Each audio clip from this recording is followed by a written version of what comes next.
નમસ્કાર, કેમ છો મારા વહાલા વિદ્યાર્થી મિત્રો? મારું નામ છે જયેશ રાઠવા અને તમે જોઈ રહ્યા છો નચિકેત સ્ટડી યુટ્યુબ ચેનલ. આપણે શીખી રહ્યા છે ધોરણ 10 વિષય ગણિત, જેમાં ચેપ્ટર નંબર 10 વર્તુળની મિત્રો આપણે ચર્ચા કરી રહ્યા છે. હવે મિત્રો આપણે આ વર્તુળ ચેપ્ટરની અંદર અત્યાર સુધીમાં ઘણી બધી વસ્તુ પૂરી કરી ચૂકી છે, જેમ કે સ્વાધ્યાય 10.1 ને સંપૂર્ણપણે પૂરું કરાવ્યું, સ્વાધ્યાય 10.2 ને પૂરું કરાવ્યું અને સ્વાધ્યાય 10માં આવેલા 1 થી લઈને 12 દાખલા એને પણ આપણે પૂરા કરાવી ચૂક્યા છે. મતલબ કે મિત્રો આપણે 80% કામકાજ બધું પતી ગયું છે. હવે 20% કામકાજ બાકી છે અને આ 20% જ ઘણું મહત્વનું છે. કેમ ખબર છે? કારણ કે મિત્રો આ 20%માં તમને હેતુલક્ષી પ્રશ્નો આપેલા છે. હેતુલક્ષી પ્રશ્ન એટલે શું મિત્રો? તો કે ભાઈ એમાં ખાલી જગ્યા આવે, એમાં ખરા ખોટા આવે, એમાં એક વાક્યના જવાબ આવે, એમાં વિકલ્પો આવે.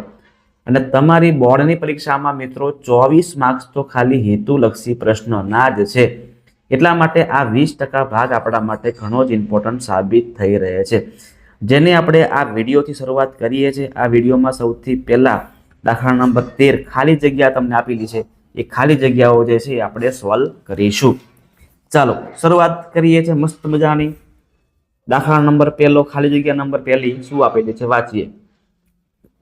એક વર્તુળની બહારના બિંદુ Q માંથી દોરેલ સ્પર્શકની લંબાઈ 24 સેમી છે. Q નું વર્તુળના કેન્દ્રથી અંતર 25 સેમી છે. માફ કરજો. તો વર્તુળની ત્રિજ્યા આપણે શોધવાની છે. જોજો મિત્રો, આવી રીતે વર્તુળ છે, અહીંયા સ્પર્શક છે, અહીંયા Q બિંદુ છે, અહીંયા વર્તુળનું કેન્દ્રથી આ અંતર સમજી લો અને આ ત્રિજ્યા. જો ડાયરેક્ટ કરશું આપણે, આ વખતે ડાયરેક્ટ કરશું કે આપણને સ્પર્શક આપેલું છે કેટલો? 24, એટલે આ 24 છે અને વર્તુળના કેન્દ્રથી અંતર અહીંયા 25 છે. તો આ ત્રિજ્યા મિત્રો આપણે મેળવવાની થાય છે. હવે કર્ણ કોણ છે? તો કર્ણ આ 25 છે, એટલે 25 નો વર્ગ બરાબર એક બાજુ એટલે ત્રિજ્યા, એટલે ત્રિજ્યાનો સ્ક્વેર, અને બીજી બાજુ આપણને આપેલી છે 24 નો સ્ક્વેર. 25 નો સ્ક્વેર 625 થાય બરાબર અહીંયા આર સ્ક્વેરમાં આર સ્ક્વેર. 24 નો સ્ક્વેર 576 થાય. હવે આ સંખ્યાને આ બાજુ લઈ આવો તો 625 માંથી 576 આપણે માઇનસ કરવા પડે તો મિત્રો 49 આવે. 49 બરાબર આર નો સ્ક્વેર. તો આર કેટલા? તો કે 49 નો વર્ગમૂળ કરો તો 7 આવે. એટલે મિત્રો 7 તમારો જવાબ થાય છે. પિક્ચર પૂરું. ત્રિજ્યા કેટલી પડશે આપણને? 7 સેન્ટીમીટર. બરાબર છે. ચાલો આગળ. અકેન્દ્રિત વર્તુળને બાહ્ય બિંદુ P માંથી દોરેલ સ્પર્શકો P અને PB વચ્ચેના ખૂણાનું માપ 80 છે. ચલો આ વર્તુળ, કોઈ બહારનું બિંદુ અહીંયા P લઈ લઈએ છે, અહીંથી એક સ્પર્શક PA અને અહીંથી એક સ્પર્શક છે PB. આ વચ્ચે બિંદુ છે, સેન્ટર પોઈન્ટ કહેવાય જેને, અને અહીંયા આપણે O કરી દઈએ છીએ. બરાબર. હવે એવું કહે છે ભાઈ આપણને કે આ જે ખૂણો છે ને PA અને PB વચ્ચેનો ખૂણો, આ ખૂણો મિત્રો 80 નો છે. સમજો તો આપણને POA જોઈએ છે. આપણને POA આપણને આ ખૂણો જોઈએ છે. તો મિત્રો ધ્યાન આપજો કે જ્યારે આ બે બાજુઓ સરખી હોય ને, બરાબર છે, આ બે બાજુઓ સરખી છે, આ ત્રિજ્યા પણ સરખી, મતલબ કે આ વાળા જે ખૂણા છે એ પણ કેવા આવશે? સરખા. એટલે ખાલી આખું આ 80 હોય ને તો આટલો ભાગ કેટલો હશે? તો કે આટલો ભાગ હશે 40 નો. ડન છે. આ તો તમને ખબર જ છે કે ભાઈ ત્રિજ્યા અને સ્પર્શક વચ્ચે કયો ખૂણો બને? તો કે ભાઈ 90 નો ખૂણો બને. તો આ ખૂણો આપણે ઇઝીલી મેળવી શકીએ છીએ. કેવી રીતે? તો કે આનો x ધારી લો આપણે x. તો ત્રિકોણના 3 ખૂણાના માપનો સરવાળો કેટલો થશે? તો કે ભાઈ 180 થાય છે. બરાબર, એટલે 180. x 90 + 40 કરો એટલે 130 થશે. 130 બરાબર 180. તો x બરાબર 180 માંથી 130 ને ઉડાઈ દેવાના છે તો કેટલા વધે? 50 વધે. એટલે ખૂણો POA આપણને મળે છે 50 ડિગ્રી, 50 અંશ. કમ્પ્લીટ. આગળ વધીએ છીએ.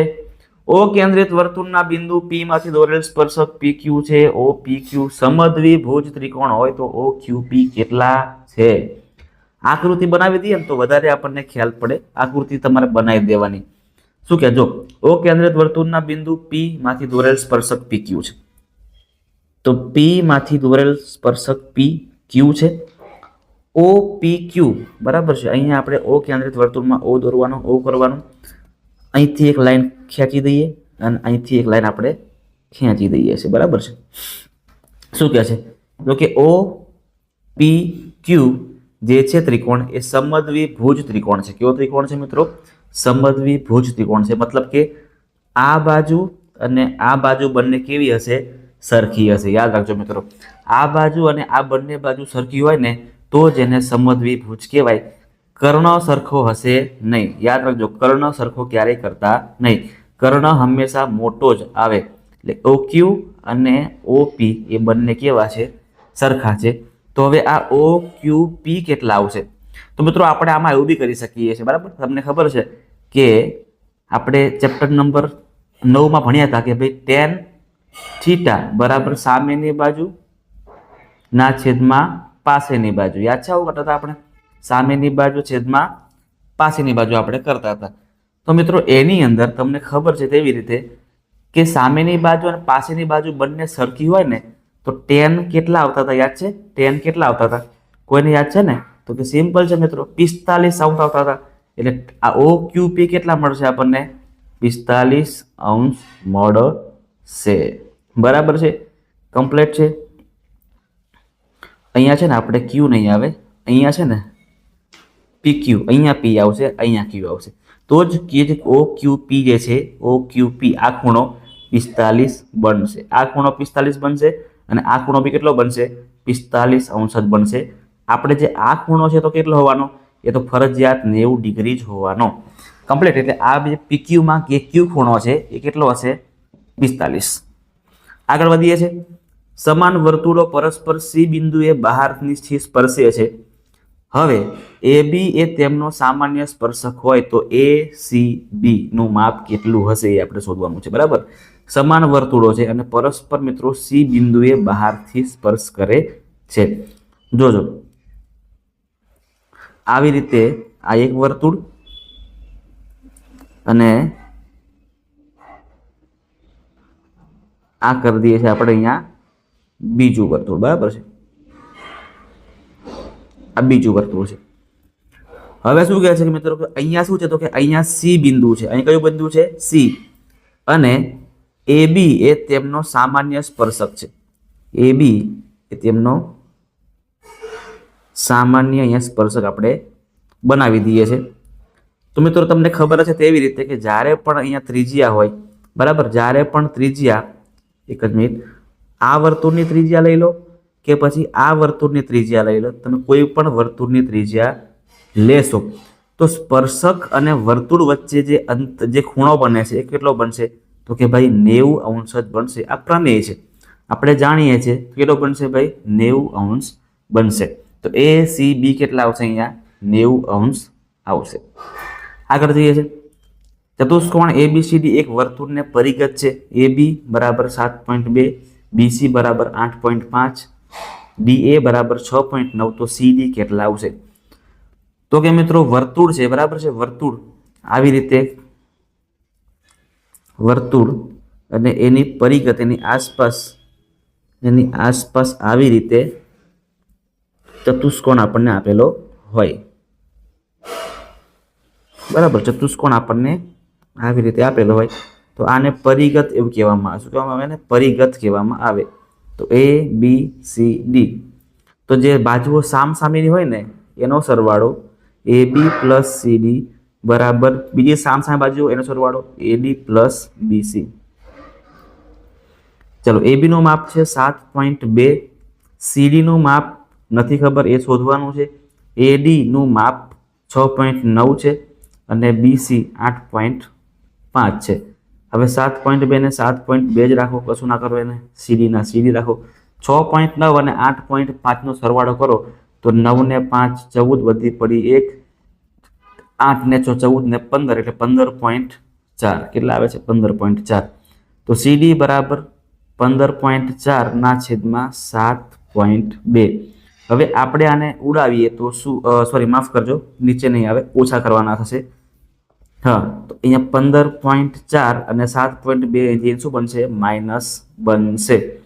તો 4 માંથી 2 કાપો તો 2 વધે અને 15 માંથી 7 કાપો એટલે 8 વધે, એટલે સીડી બરાબર 8.2 સેન્ટીમીટર આપણને જવાબ મળશે. સીડી બરાબર 8.2 સેન્ટીમીટર. આગળ, વર્તુળનો સ્પર્શક વર્તુળને ખાલી જગ્યા બિંદુમાં છેદે તો મિત્રો એક અને માત્ર એક જ બિંદુમાં છેદે. બરાબર છે, એક અને માત્ર એક જ બિંદુએ. તમે જાણો છો કે આવી રીતે વર્તુળ હોય, બરાબર, આવી રીતે કોઈ વર્તુળ હોય એટલે વર્તુળ, હા, તો સ્પર્શક મિત્રો જે નીકળે ને સ્પર્શક એ હંમેશા વર્તુળને ખાલી એક જ બિંદુએ ટચ કરીને નીકળશે. એટલે જવાબ શું આપણો આવશે? માત્ર ને માત્ર એક જ. સાતમું, બિંદુ પી એક ઓ કેન્દ્રવાળા વર્તુળના બહારના ભાગમાં આવેલા છે. પી માંથી દોરેલ સ્પર્શક વર્તુળને એ માં સ્પર્શે છે. વર્તુળ દોરી દઈએ, બરાબર છે, અને પી જે છે બહારના ભાગમાં છે, એટલે આવી રીતે પી છે. પછી કોઈ એક સ્પર્શક દોર્યો હશે જે ત્યાં આપણને એ નામ આપવાનું છે અને ત્રિજ્યા. આકૃતિ બની ગઈ આવી રીતે. હવે શું આપેલું છે મિત્રો? તો કે ઓપી આપણને આપ્યા છે 37 અને પીએ આપણને આપ્યા છે 35. તો આપણે ત્રિજ્યા મેળવવાની છે. તો કર્ણ આપ્યું હોય અને એક બાજુ આપી હોય અને બીજી બાજુ મેળવવાની તો માઇનસ કરી દેવાનું પાયથાગોરસના નિયમ પ્રમાણે. તો મિત્રો 37ના વર્ગમાંથી આપણે 35ના વર્ગને ઓછા કરીશું. તો સૌથી પહેલા કરી દઈએ આપણે 37નો વર્ગ કેટલો આવે? 7 7 49 વધી પડી 4, 7 તરી 21 દુ 42 ને 4 46 વધી પડી 4, 3નો વર્ગ 9, 9 ને 4 13, 1369 આવે છે. બરાબર, અને 35નો વર્ગ કરો તો 3 ચોક 12, 1225 આવે છે. બરાબર, હવે આપણે ઓછા કરીએ, આમાંથી ઓછા કરીએ તો કેટલા થાય? 1369 માંથી 1225 આપણે કાપવાના છે.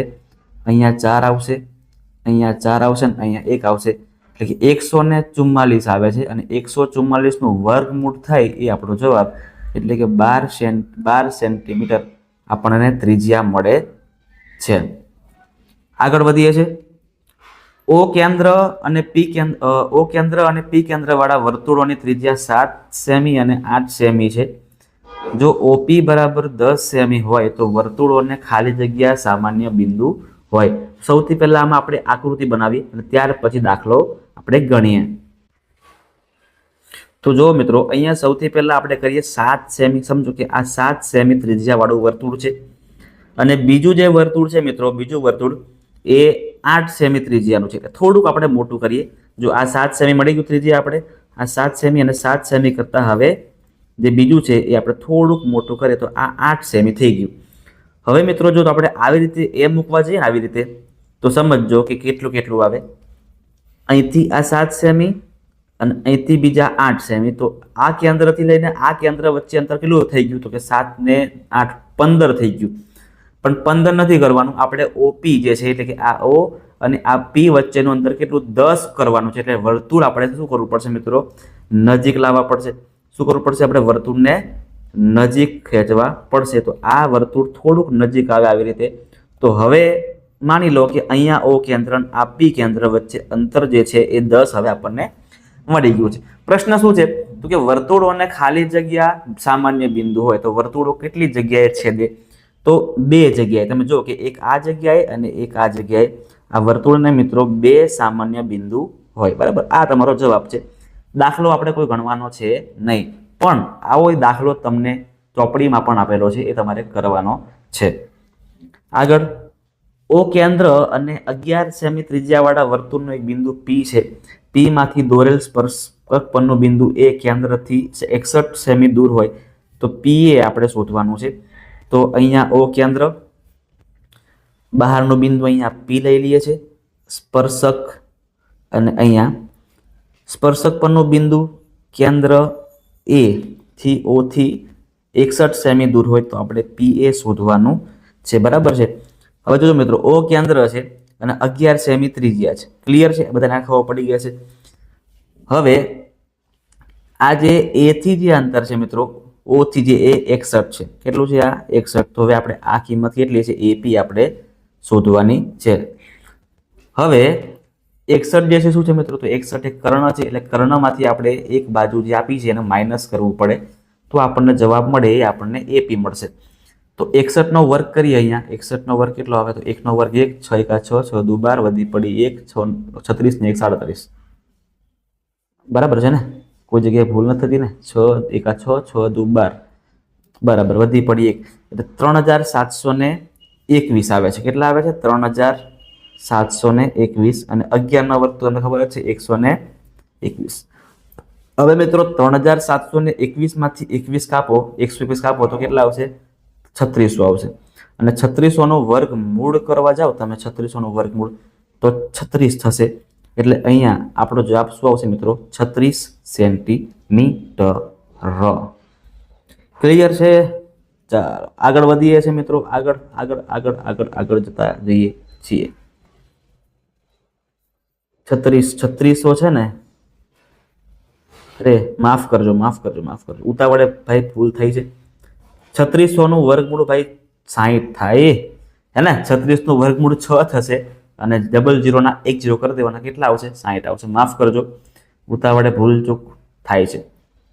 આગળ પી કેન્દ્રવાળા એક વર્તુળનો વ્યાસ 40 સેમી છે. આપણે વ્યાસનું કંઈ કામ છે નહીં, આપણે ત્રિજ્યાનું કામ છે, એટલે વ્યાસના અડધા 20 આપણે કરી દીધા. સ્પર્શક પરનું બિંદુ જે છે મિત્રો, સ્પર્શક પરનું બિંદુ એ આપણને બી આપેલું છે.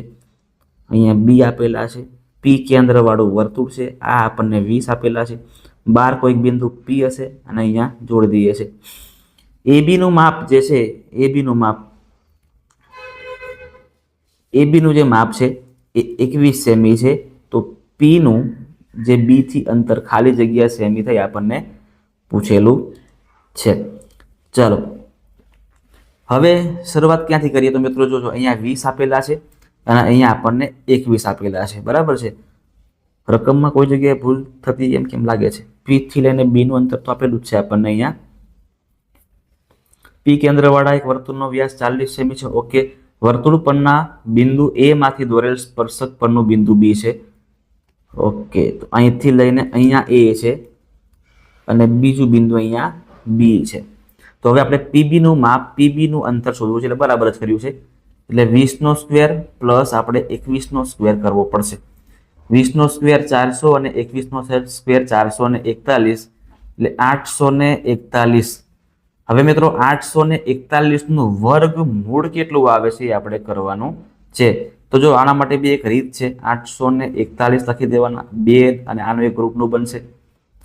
અહીંયા 8 ના ભાગલા પડવાના, પણ 3 તરી 9 વધી જશે. 2 દુ 4 જ આપણે લેવા પડશે. એટલે 4 વધશે અને અહીંયા 41 ડબલ કરો તો કેટલા આવે? 4 અને 49 નવા આપણે કરવા જઈએ.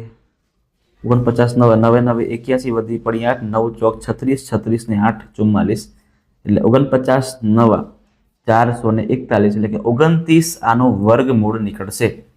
ઠીક છે? કમ્પ્લીટ છે? પાકું ને? તો મિત્રો અહીં આપણી બધી ખાલી જગ્યાઓ પૂરી થાય છે. મળીએ છીએ આપણે નેક્સ્ટ વિડીયોની અંદર, જ્યાં આપણે વિકલ્પોનું સોલ્યુશન કરવાના છે. વિકલ્પોને તમામ વિકલ્પો તમને ખૂબ જ શાંતિથી સમજાવી દઈશ અને ભણાવી દઈશ. ત્યાં સુધી મિત્રો તમારે વિડીયોને લાઈક કરી દેવાનું છે. તમારા મિત્રો સુધી વિડીયોને શેર મારી આપવાનું છે. અને જો તમે ચેનલ પર નવા છો તો નચિકેત સ્ટડીને ખાસ મિત્રો સબસ્ક્રાઈબ પણ કરી દેવાનું છે.